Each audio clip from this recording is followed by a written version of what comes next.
What's up, Gemini? This is going to be your November 2021 money reading. Feel free to apply it to finance, career, resources, values as well. The Page of Cups wanted to jump out for you. Part 2 will be posted on the Patreon. All my links are below. If you want to go over to subscribe to the Patreon, much appreciated. It's only $3 a month. One-on-one readings are only $2 a minute or $5 pre-written questions. Page of Cups right now is preliminarily pointing to a spiritual practice. I always like to advise the meditation, the prayer, the mantra, the affirmations, the journaling, sitting still and quietly with yourself, turning off other distractions or annoyances, Gemini. The fish is representative of a mystical experience coming and to telling you, talking to you, coming to tell you what the next step is, what the next move is. A lot of the times, that's our kind of unconscious or subconscious mind figuring out the equation or problem solving our lives in this kind of a priori kind of way where it's before experience, before knowledge. It's kind of just on autopilot, really. So, a lot of the times when we can't fathom or comprehend something, Gemini, it's because it's really just before language and before know-how and before understanding, and it just kind of defies all logic and reason. So that's what we're talking about here preliminarily, for your November money vibes and value vibes here. This could be an emphasis on giving the value to yourself first and foremost, remembering, as Muji says, that you are the celestial gem. There's never going to be anything that is able to kind of decode that which gives value, meaning you are the value giver. So, that which you give value to doesn't give value to you. If I give value to an inanimate object, I can't wait and expect it to give value to me. Likewise, with people, I got to be aware and notice who and what I'm giving value and attention and energy to, even passively. Speaking of things kind of just ingrained on autopilot, there is a negative flip side to that as well that you want to become more aware of, Gemini. I think it boils down to energy, attention, awareness, time. Where are you pouring these into your lives?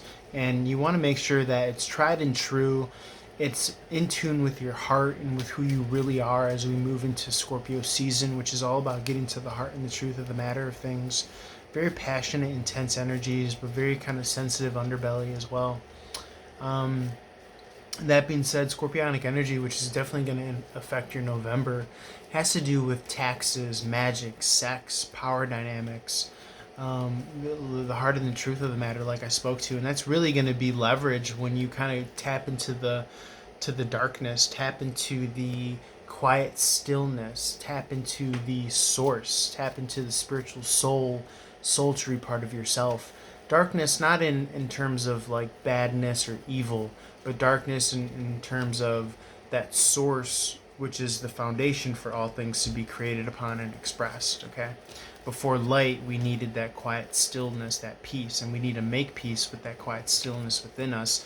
And I think that that'll kind of allow you to see what the next step is. The Empress is wanting to show herself as well. Venus energy, love and relationships. As I mentioned, Venus is in Sagittarius right now until November 5th. This is going to be an expansive, creative kind of approach to love, money, relationships, finances, desires. Sagittarius shoots his or her bow and goes and retrieves it. So this could be expanding your learning systems so as to increase your ability to generate income, wealth, and value.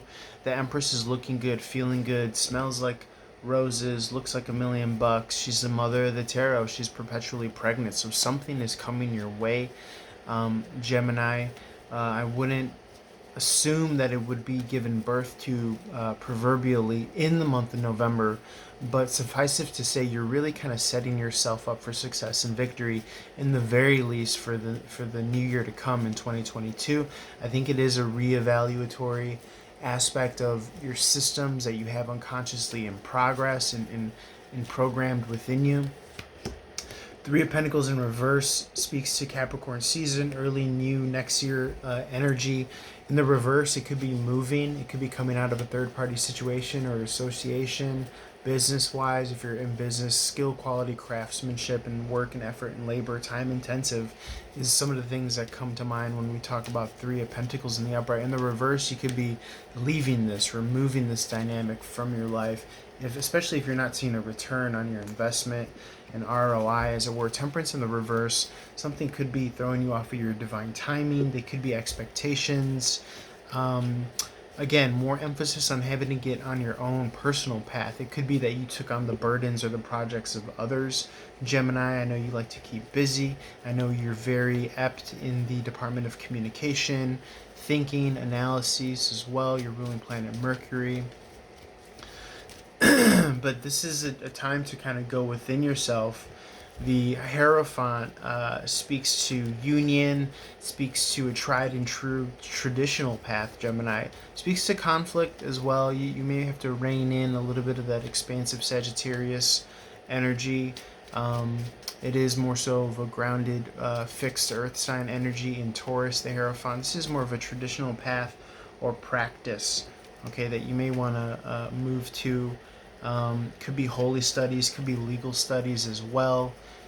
Foreign affairs, again, those are some of the keywords that emphasize with Sagittarius. Ninth house. Let's see, what is this Hierophant? Spirit, what is this Hierophant?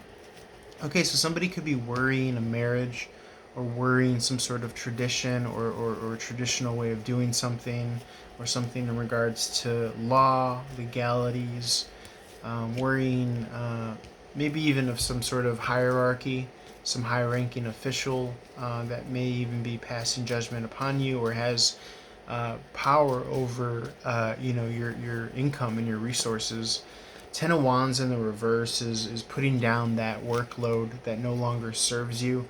I'm going to leave it at there, Gemini. I know we were running and gunning. Let's hop over to Patreon for part 2 to see what the outcome is of these energies, to see what's to come when we do kind of tune into that spiritual practice. What's this Empress about? Where are we going after this Three of Pentacles in the reverse?